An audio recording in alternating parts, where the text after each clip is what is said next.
Bienvenue dans les récits extraordinaires de Pierre Bellemare.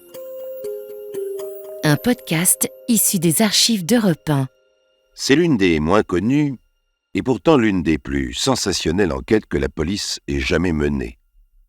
Peut-être s'agit-il même de l'événement le plus important de toute l'histoire policière et le dossier extraordinaire le plus extraordinaire sur le plan strictement policier que nous ayons traité dans cette émission. Aussi, nous tenons tout de suite à donner une précision. Le texte de Jacques-Antoine a été écrit à partir d'une mise au point faite en 1950 par le docteur Charles Sani, professeur au Muséum d'histoire naturelle et directeur de l'identité judiciaire. Il doit donc être considéré comme rigoureusement vrai sur le fond, car bien entendu certains détails sans importance peuvent être erronés. Vous comprendrez pourquoi cette mise au point. Un homme, au visage pâle, maigre, triste et froid, les mouvements lents, la voix sans timbre, souffre de troubles digestifs, d'insupportables crises de migraine et de saignements de nez. Inaccessible et renfermé, il froisse son entourage. Il est aussi taciturne, méfiant, sarcastique, terriblement rancunier, agaçant par son pédantisme excessif, absolument insensible aux joies esthétiques de la vie, dépourvu de tout sens musical. Pendant son service militaire, il compte les notes émises par la trompette pour distinguer la sonnerie du réveil de celle de l'appel. Un de ses amis avoua plus tard qu'il avait un caractère particulièrement désagréable. À 3 reprises renvoyé des meilleures écoles françaises à cause de ses progrès insuffisants et d'une conduite inqualifiable. Il a été congédié par une banque après 3 semaines de stage seulement et n'a connu aucun succès en tant que précepteur en Angleterre. Enfin, il n'a pu obtenir le poste d'auxiliaire de la préfecture que grâce aux relations de son père. Pourtant, cet homme va révolutionner les méthodes policières du monde entier. Il s'appelle Alphonse Bertillon.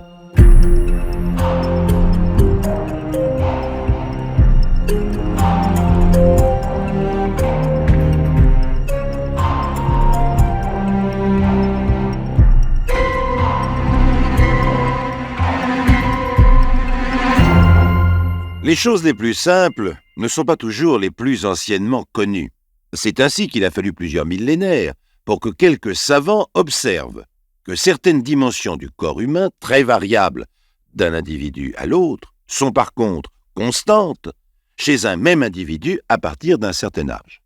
Et il a fallu encore plusieurs siècles pour tirer parti de cette observation. Et oui, jusqu'au siècle dernier, on savait décrire un personnage en disant qu'il était grand ou petit, qu'il avait les yeux bleus ou noirs, qu'il avait une petite ou une grosse tête, de petites ou de grandes mains. Mais on ne s'était jamais avisé qu'à partir de l'âge adulte, tout cela pouvait être mesuré, noté, et qu'il en résultait un signalement quasiment définitif. Jusqu'alors, la police n'avait donc aucun moyen rationnel d'identifier une personne autrement que par son nom, et comme il était facile à cette époque de changer de nom, les malfaiteurs pouvaient s'en donner à cœur joie. C'est alors que vers 1880, Alphonse Bertillon, devenu chef du service de l'identification à la préfecture de police, prend l'habitude, chaque fois qu'un individu est arrêté, de noter son signalement sur une fiche, en adoptant à côté du classement alphabétique, un classement anthropométrique, mesure osseuse, longueur et largeur de la tête, taille, envergure, etc.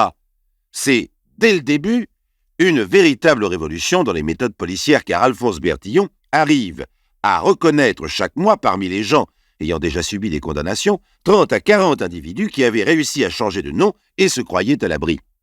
Son système, qu'on appelle le bertillonnage, se répand dans le monde entier. Pourtant, le bertillonnage n'est pas la panacée universelle, car s'il permet à la police d'identifier un individu, encore faut-il que celui-ci soit déjà entre ses mains, pour comparer ces mensurations avec celles figurant sur ces fiches anthropométriques. C'est alors que s'ouvre le dossier de l'affaire Schaeffer. Nous sommes le 17 octobre 1902. Vers 10 heures du matin, un homme bien mis, mais pâle et essoufflé, se présente au commissariat du quartier Saint-Honoré à Paris. « On a tué Joseph », dit-il, au comble de l'affolement. Le policier, sans s'émouvoir, dévisage son interlocuteur. Qui êtes-vous ? Je suis monsieur Allot, chirurgien dentiste. Mon cabinet est au 157 de la rue du Faubourg Saint-Honoré. Bien, je vous écoute, dit posément le policier. Eh bien voilà, il y a quelques instants, je suis entré dans mon appartement et j'ai trouvé Joseph, couché sur le dos, mort. Procédons méthodiquement, s'il vous plaît. Qui est Joseph ? Mais c'est mon domestique. Joseph, ça n'est pas un nom. Oh, pardon, il s'appelle Rebel, Joseph Rebel. Comment savez-vous qu'il est mort ? Il ne donne plus aucun signe de vie, il ne respire plus, son cœur ne bat plus. Pourquoi pensez-vous que c'est un assassinat ? Je crois que plusieurs meubles ont été fracturés. On vous a volé ? Je n'ai pas pris le temps de vérifier, mais je le pense. Le jour même, alerté par le commissaire de police, le juge d'instruction, M. Joliot, se rend sur les lieux du crime. Il est accompagné du docteur Soquet, médecin légiste, de M. Cochefer, chef des services de la sûreté, et de M. Bertillon, chef du service de l'identité judiciaire. Imaginez donc ces 4 messieurs très sérieux, en guêtre, par-dessus égibus, entrant dans le cabinet du dentiste qui les accompagne. Des policiers en uniforme veillent sur le palier. Dans une petite pièce dite de la caissière, où se tient normalement une employée du dentiste, le cadavre d'un homme de 40 ans environ, les moustaches en guidon de bicyclette, la bouche ouverte, est assis sur le parquet luisant de cire.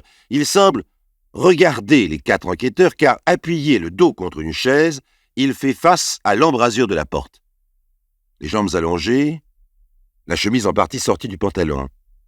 Une serviette est nouée autour de son cou. Le médecin se penche sur lui. Les joues et le nez portent plusieurs petites égratignures, probablement faites par les ongles de l'assassin. Car il n'y a aucun doute, il s'agit d'un crime. Et le médecin légiste, surpris, se penche encore un peu plus sur le cadavre. Car il ne voit pas ses dents. Le malheureux m'avait demandé de lui faire un dentier, dit le chirurgien dentiste. En effet, le dentier déplacé se trouve au fond de la bouche. Il a été probablement étranglé, dit le médecin légiste.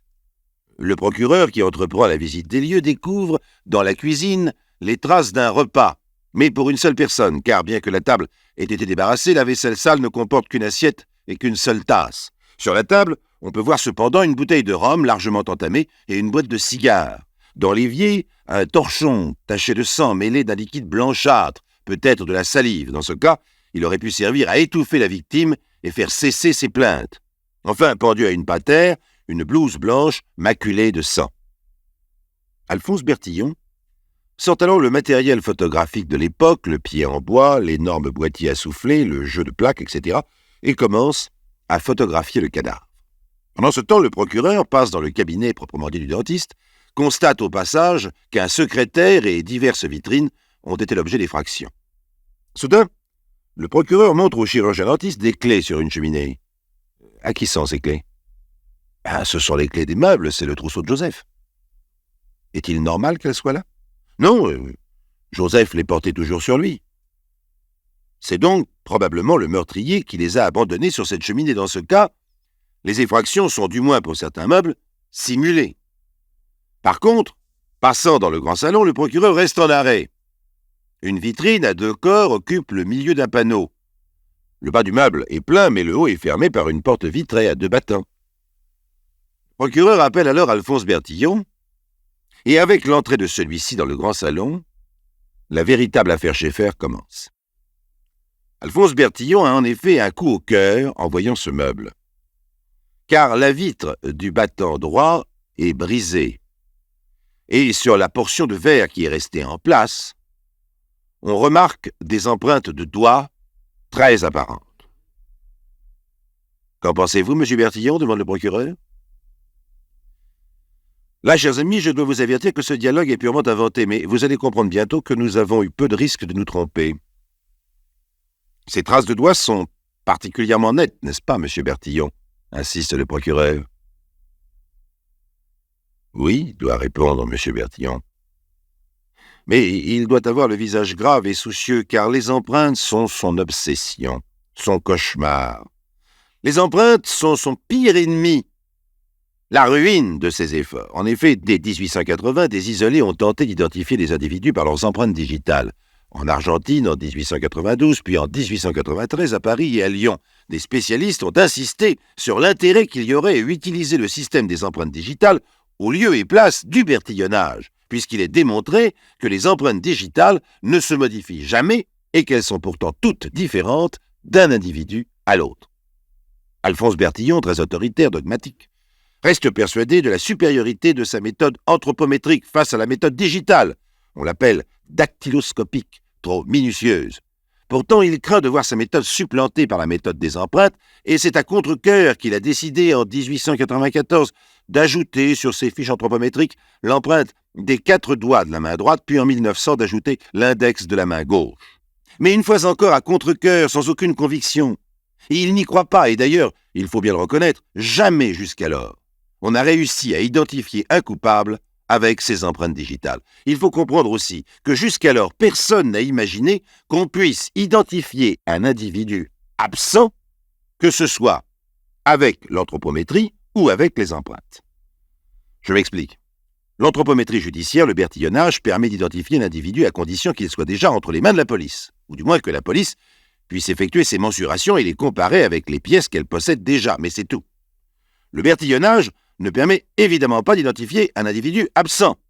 Et personne n'a d'ailleurs jamais songé à identifier un individu absent grâce à ses empreintes. Mais ce jour-là, dans le salon de ce dentiste, devant cette vitrine brisée, devant ce qu'on appelait alors des marques de doigts, nombreuses, très nettes, une évidence s'impose à Bertillon. Peut-être pourrait-il reproduire ces empreintes, les comparer avec celles qui figurent sur ses fiches, et retrouver le coupable parmi les récidivistes. Alors, on aurait réalisé l'impossible. Retrouver un coupable qui se croit hors d'affaire, qui croit sans doute n'avoir laissé derrière lui aucune preuve, aucun indice. Seulement, s'il parvient à réaliser ce miracle, ce sera la fin du bertillonnage, sa chère invention. Car la preuve sera faite de la supériorité de la méthode dactyloscopique et dès lors, l'inutilité de la méthode anthropométrique. Que va donc faire Bertillon? L'irascible, l'autoritaire et dogmatique Bertillon.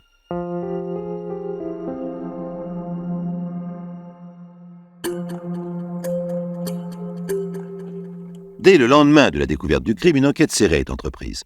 Bien entendu, on commence par interroger les voisins. Dans l'appartement du dessus, une domestique déclare « Si j'ai remarqué quelque chose d'anormal, et comment? Hier après-midi, j'ai entendu en dessous des hommes qui parlaient très fort et puis des cris étouffés. » C'était vers quelle heure? Ça a commencé vers 6 heures du soir, puis ça a duré longtemps, puisque je les entendais encore pendant que je servais monsieur et madame. La maîtresse de maison confirme les affirmations de la domestique, en y ajoutant une précision et une opinion. Les bruits ont dû cesser vers 8 heures, mais ils ne m'ont qu'à moitié surpris. Tiens, et pourquoi? Ce Joseph, le domestique de monsieur Allot, était une personne assez bizarre. En quoi était-il bizarre? Disons... Il fréquentait des personnes qui avaient un genre. Pourriez-vous me préciser quel genre? Bien, puisque vous voulez tout savoir, il ne fréquentait que des hommes. Quant aux voisins du dessous, ils ont été surtout frappés entre 6h et 8h du soir par des allées et venues intempestives. Ma femme et moi, dit le voisin du dessous, nous nous sommes même regardés un moment en nous demandant si ce bruit allait continuer. Alors j'allais donner des coups de balai au plafond lorsque tout a cessé. Vous connaissiez ce Joseph, le domestique de monsieur Allot? Je l'ai entrevu assez rarement, nous ne fréquentons pas le même escalier. Lui utilisait l'escalier de service. Oui, bien sûr. Rien ne vous choquait dans son attitude? Il était toujours correctement habillé, très poli. N'avez-vous rien remarqué d'étrange dans son comportement? Dans ses fréquentations, par exemple? Il était peut-être un peu précieux, c'est tout ce que je puis dire, car je ne m'intéresse pas au comportement des domestiques.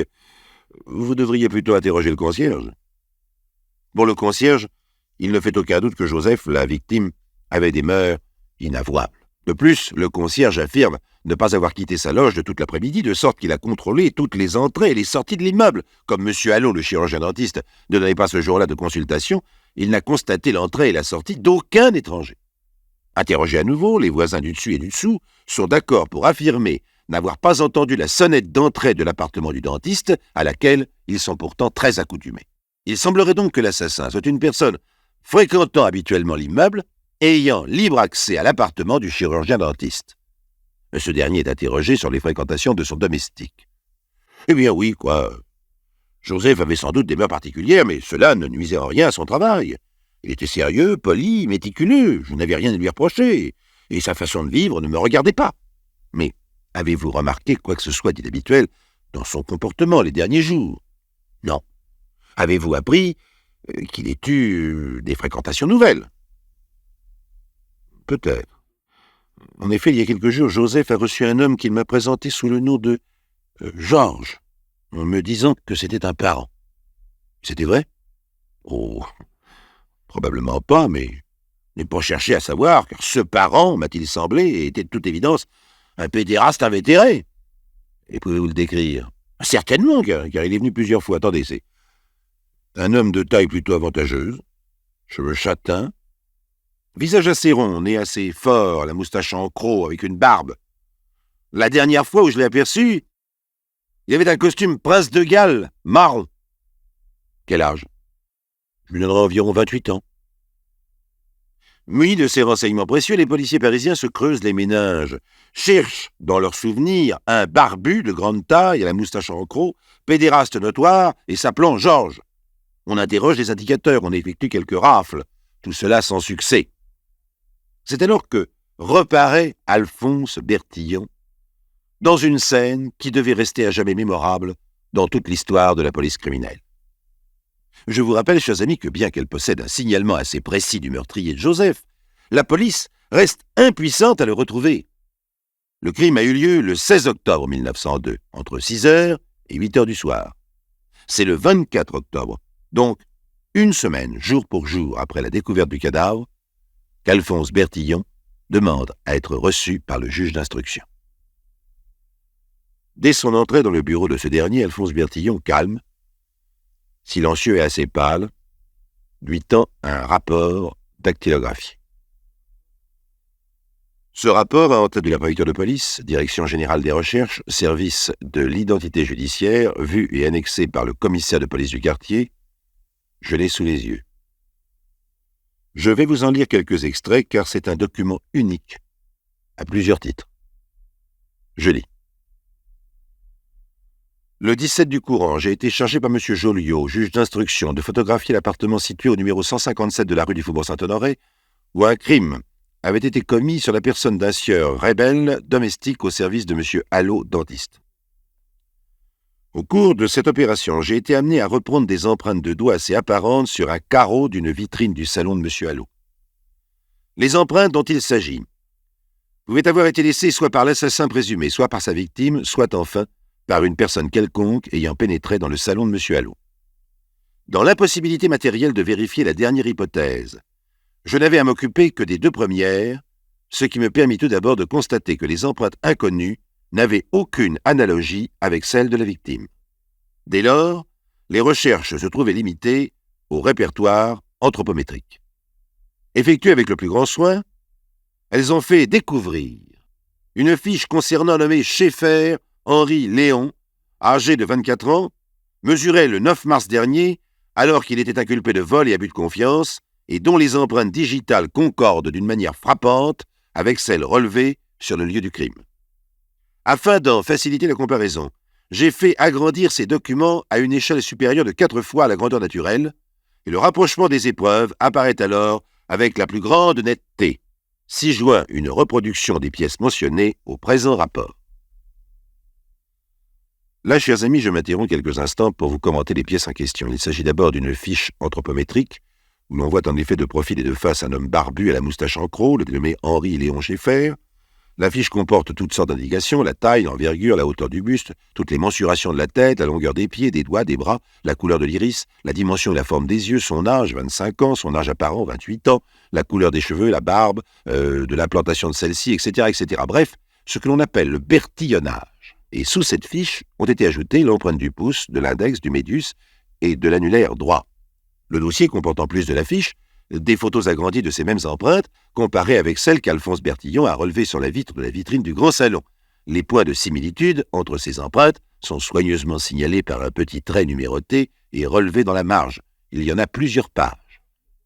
Le rapport d'Alphonse Bertillon conclut « Il appert que les empreintes digitales photographiées par nous sur la vitre brisée dans un des salons de M. Allot correspondent exactement à celles que le pouce, l'index, le médius et l'annulaire de la main droite du nommé Schaeffer auraient pu occasionner. La position respective des traces de doigts imprimées sur les deux faces opposées de cette vitre, savoir celle du pouce sur la face extérieure et celle de l'index, du médius et de l'annulaire sur la face intérieure de la vitrine fracturée, démontrent incontestablement que la position de ces empreintes a été faite après le bris de la susdite vitre. Signé le chef du service de l'identité judiciaire, Alphonse Bertillon. Ainsi donc. Pour la première fois dans l'histoire de la police du monde entier, un homme prétend avoir identifié formellement un criminel grâce à ses empreintes digitales. Si cet homme a raison, c'est la fin du système anthropométrique considéré jusqu'alors comme l'outil numéro 1 de la police. Et l'auteur de cette tentative n'est autre que l'inventeur de ce système anthropométrique, le bertillonnage, Alphonse Bertillon lui-même. Vous conviendrez, chers amis, qu'il y a là une belle leçon d'honnêteté et de courage intellectuel. Mais surtout si cette aventure réussit. Or, les photographies du dénommé Schaeffer sont reconnues par le mécanicien dentiste de M. Allot comme ressemblant fort au dénommé Georges, et par les inspecteurs des mœurs comme étant le portrait d'un pédéraste fort connu de leur service. Quelques jours plus tard, la saisie d'une lettre à la poste restante révèle la présence du dénommé Schaeffer à Marseille. Il est sur le point d'être arrêté dans cette ville lorsqu'à bout de ressources, il vient lui-même se constituer prisonnier et tout avouer. Inutile de vous dire, chers amis, que le retentissement de cette affaire fut très grand. Un journal humoristique de l'époque, L'Assiette au beurre, lui consacre sa couverture où l'on voit un Bertillon caricatural en redingote et chapeau haut de forme, moustache, barbe et binocle, examinant à la loupe des empreintes de doigts sur un mur couvert de graffitis avec ce commentaire « Un assassin laisse toujours des traces quelque part ». Cette date du 14 octobre 1902 marque en effet l'abandon progressif du bertillonnage et l'introduction des empreintes digitales comme preuve majeure dans l'instruction criminelle.